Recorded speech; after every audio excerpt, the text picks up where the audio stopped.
Hello, it's Blue Orange 22. I want to make a video on the Joker controversy.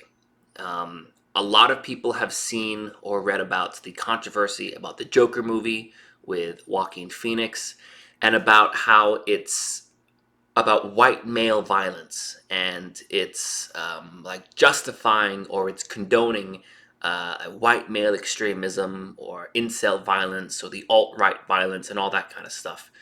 Um, Articles like this would be an example, and you can see the headline, "Is the Joker about angry white men or for them? It's still unclear."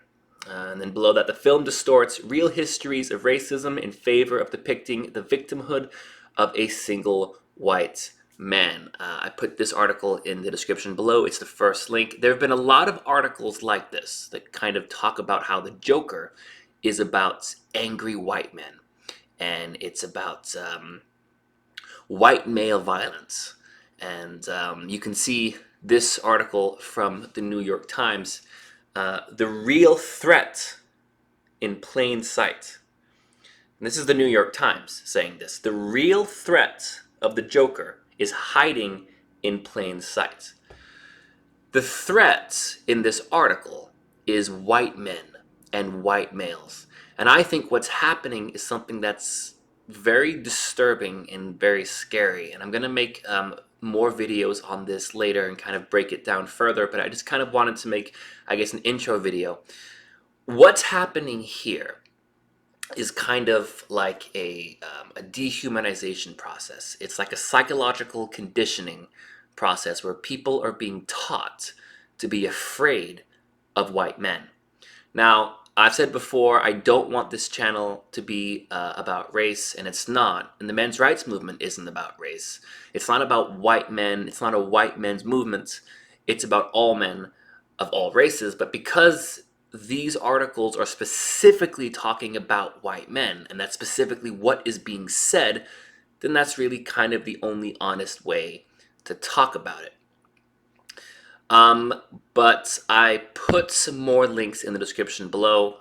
The New York Times article is second, and then I put some just more below that. And you can read them and you can see kind of what they're saying is how the Joker movie is about the white male violence, which they're saying is a big threat in society. And they're saying this movie is about justifying all the angry young white men who feel angry at things happening in their lives, and it's kind of justifying their message of violence, and it kind of ties it into people like Elliot Rodgers or mass shootings, and then it connects that directly to white men. And what does that do to someone who reads these kinds of articles? It's creating an image of white men as kind of this bad, scary group of people. Like, they're the real threat. They're the hidden threat. You know, look at this movie. It's about white men. This is something that white men do. They're dangerous. They're scary. They're violent. They are the real threats. You know, they're hidden in plain view. Kind of really think about what that message is. It's kind of telling people that this group of people, just because of the way that they're born, they're the threats. They're dangerous, they're violent, they're scary, and look at this movie is about them. And if you were to take an article like this and you were to make it anything else about any other group of people, it would be immediately attacked. If you made this article about women, right, it would immediately be considered sexist. But because you're writing about men, even a mainstream source like the New York Times can write it and they can publish it as if it's a serious thing. This group of people, they're bad, they're dangerous, they're scary. And I think that's very concerning because it's kind of teaching people to look at a white man as kind of a separate class, like the other people, like they're this kind of weird group over there. And it's like, why can't you have a movie where the bad guy happens to be a white male? Like, why can't you make a movie like that? If this was a movie about a woman, let's say they made a movie where the Joker was a woman. Exactly the same plot, exactly the same story, everything happened the same way, the dialogue was the same thing, exactly the same way, but the Joker was a woman. Everything else is exactly the same. Nobody would be writing about how this is a movie justifying women's violence.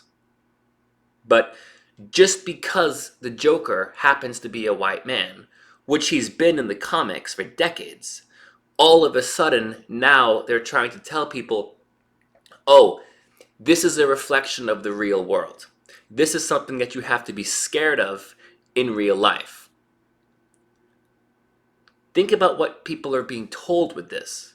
You know, it's kind of taking a human being who happens to be a white male, and it's kind of teaching people to see them as dangerous, to see them as automatically bad. It's creating white male as like a distinct class of person. You know, it's teaching people to be afraid of people because of how they're born. Oh, they're in this group. They're in this bad group. They're in this scary or dangerous or violent group. And that group in this case is white males.